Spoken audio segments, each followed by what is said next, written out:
Les amis, bonjour, bonjour. Non, ce n'est pas un Mbaflix. Mbaflix, c'était le terme d'une série de vidéos qui avait pour sens, pour but, Mbappé rejoindre le Real et on le poussait à ça, et on regardait l'info, et on partageait l'info, etc. On analysait les choses. Non, non, non, non, non, non, non. Aujourd'hui, c'est plus Mbaflix. Ne demandez pas Mbaflix. Du moins actuellement. Là, on analyse l'actu comme on analyse autre chose. La folle rumeur est en train de sortir, confirmée de plus en plus par plein de médias. Mbappé demanderait à partir. Mais il faut pas être naïf. Il va falloir un petit peu plus de profondeur et comprendre un petit peu les choses, comment ça se passe. Ou plutôt comment les choses se passent. Alors, Mbappé, depuis le début de saison, nous montre un visage... après avoir, surtout à la fin du mercato, lorsque le mercato était fini, montrait un visage extérieur qui en fin de compte, laissait à présager des choses pas bonnes, quoi, dans le sens où il n'était pas content, pas satisfait. Quand on sait que le gars avait prolongé juste avant, et qu'il savait pourquoi il avait prolongé, donc le gars avait réfléchi, le Real, hein, non, pas Real, Paris, prolongation, avec tous les avantages que ça peut avoir. Moi, je vous avais donné à chaud ma réflexion. J'étais énervé. Je ne vais pas me mentir. Moi, je suis pour le Real. Et après tout ce qui a été fait, on va pas rentrer dans le détail. Mais bref, j'avais dit, on ne peut pas avoir le beurre et l'argent du beurre. Et je pense qu'il regrettera. Parce que pour moi, cette décision était un peu trop précipitée. Ça n'empêche qu'il faut respecter cette décision. Et aujourd'hui, je parlerai pas en tant que viens Mbappé au Real et tout. Vraiment pas. C'est pas dans ce sens-là. Le Real maintenant a des joueurs qui ont grandi à certains postes. Le Real doit continuer à avancer. Et c'est fini. Vous ne verrez pas de supporters sur la majorité du Real Madrid venir dire Mbappé doit venir au Real. Il y avait un petit espace de temps où il pouvait tout avoir en venant au Real Madrid. Tout aurait été parfait pour lui. Il a choisi autre chose. Respect pour son choix, sur sa décision, sur la personne. Mais maintenant, c'est un joueur du PSG.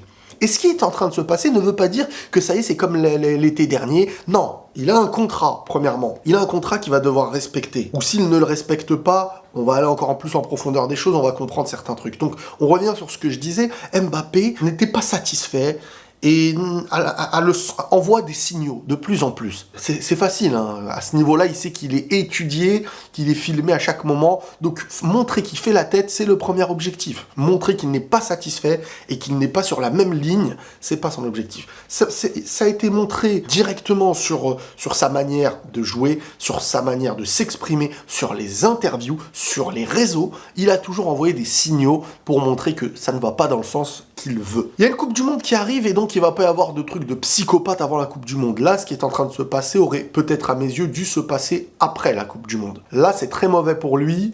Enfin, de manière, pour l'équipe de France, pour lui, pour le club, ça n'est pas bénéfique du tout. Et on en est là. Il y a volonté de mettre une pression sur le club pour ne pas avoir tenu les promesses qu'il lui aurait faites. C'est ça qui a l'air de déranger Mbappé et les siens. C'est vraiment ce truc-là de « moi, je ne vais pas faire semblant que tout va bien quand ce qui m'a fait rester n'a pas été tenu et pris en compte. » Moi, j'ai envie de dire, dans un autre sens, est-ce que c'était assuré à 100% que Lewandowski allait venir à Paris, que tu allais avoir un pivot, que Neymar partirait, que... Est-ce que ce truc-là était assuré à 100%? Je veux dire, quand tu signes un contrat, t'es assuré de signer. Quand on te dit « on va essayer de », ce n'est pas assuré. Et tu ne peux pas virer Neymar comme ça.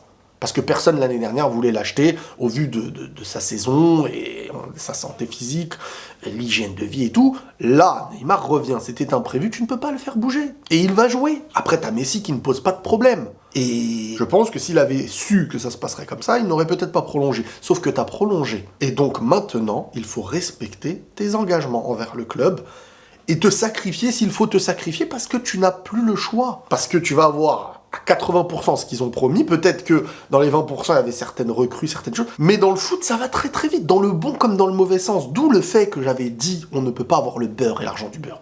Tous les bénéfices, sans aucun inconvénient. Donc, Kylian doit se mettre dans la tête qu'il est joueur du PSG aujourd'hui et qu'il doit tout donner avec Paris. Et que faire imploser des choses en interne, ça ne rendra ni service au PSG, ni à lui-même. Parce que si les Qataris ne veulent pas le vendre maintenant, ils ont le droit et ils auraient raison de ne pas le vendre. Je ne pense pas une seule seconde qu'Mbappé partira cet été, et encore moins qu'il ira au Real prochainement. Parce qu'il y a plein de choses à prendre en compte aujourd'hui. Il y a énormément de choses à prendre en compte aujourd'hui. Déjà, comme je vous dis, il n'est pas stupide et il ne va pas dire je m'en vais l'hiver comme ça, il y a un truc. Ce serait historique qu'un joueur comme ça, qui vient de prolonger, s'en va en plein hiver et tout. Personnellement, j'en doute, ce serait trop précipité. Je pense surtout que, comme je vous dis, un peu de recul, il y a une part de vrai.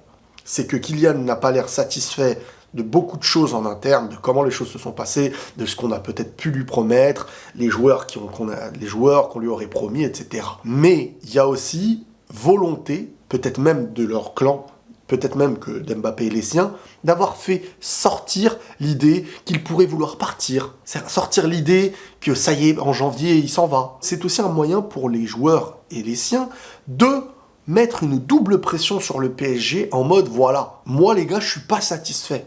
Et il essaye par tous les moyens de montrer ce truc-là depuis le début de saison. D'une certaine manière, humainement, on peut comprendre pourquoi le joueur n'est pas content quand on te promet des choses. Mais avant de signer un contrat, enfin purée, mais tu signes. C'est comme si je signais de te devoir 1 million d'euros sans avoir l'assurance que tu me donnes la chose qui coûte 1 million d'euros. Tu prolonges dans un endroit, tu connais le club depuis tant d'années. Je veux dire, tu peux pas aujourd'hui te dire, je découvre, je crois. On connaît Paris avec leur côté positif, on connaît Paris avec les côtés négatifs. À partir de là, tu ne peux pas dire oh, on me l'a fait à l'envers. Moi, en tout cas, c'est ma manière de voir le truc. Je pense qu'il y avait un énorme intérêt, qu'il l'avantageait, il a décidé de le prendre, il en tire un grand bénéfice aussi, mais dans un autre sens, d'où la phrase le beurre et l'argent du beurre. Tu ne peux pas avoir le beurre et l'argent du beurre, c'est que tu vas prendre le beurre. Mais derrière, tu n'auras pas l'argent du beurre. Bon, là, c'est plus l'argent du beurre que tu as, mais le beurre, tu l'auras pas. C'est comme ça dans la vie. J'essaye pas de me la jouer, mec qui sort une phrase intelligente. C'est comme ça dans la vie. Et ça se sentait. Maintenant, moi, je vous le dis tout de suite, je ne viendrai pas faire le mec, viens, Kylian, Madrid, machin, le Real, maintenant, fait sa route. Si l'avenir fait qu'un jour, il doit venir et tout, on verra. C'est pas les supporters du Real, et vous le verrez, qui viendront vous dire « faut qu'il signe maintenant, truc ». Il y a des choses dans la vie, voilà, il y a une timeline. Elle aurait pu exister, elle aurait pu être magnifique, et maintenant, il y en a une autre au-dessus. Et si même il est amené à venir à l'avenir, ça ne sera jamais comme s'il était venu au Real Madrid cet été. C'est tout. C'est tout. Voilà, c'est de l'analyse. Il n'y a aucune manière de réflexion en mode madrilène, parisien, truc. Il est joueur du PSG, il doit se débrouiller avec l'effectif, avec les siens. Il doit penser au groupe, il doit penser à avancer avec le club pour lequel il a signé. Ce club qui le paye très très bien, j'imagine, qui n'ont peut-être pas réussi à recruter, chose qui peut arriver, les joueurs qu'il voulait, et qui n'ont peut-être pas pu tenir toutes les promesses qu'ils lui ont faites. Il connaît ce club, il connaît cet environnement parfaitement. Tu peux pas comme ça du jour au lendemain maintenant dire non, il y a des contrats, il y a des choses. Et s'ils veulent pas te lâcher jusqu'au bout du contrat, ils ne le lâcheront pas. Et je pense qu'ils vont pas le lâcher aussi facilement et que toutes les rumeurs maintenant de Liverpool, Real Madrid, machin, tout ça, ça va mettre de côté. On sent juste qu'un joueur en interne essaye de faire imploser et et de montrer qu'il n'est pas satisfait. Humainement, on peut comprendre, mais logiquement, c'est pour moi presque naïf d'avoir fait. Enfin, je veux dire, tu signes, après t'es pas content, enfin bon. Bref, voilà mon retour par rapport à ce sujet. Prenez tous soin de vous les amis, et la paix sur vous.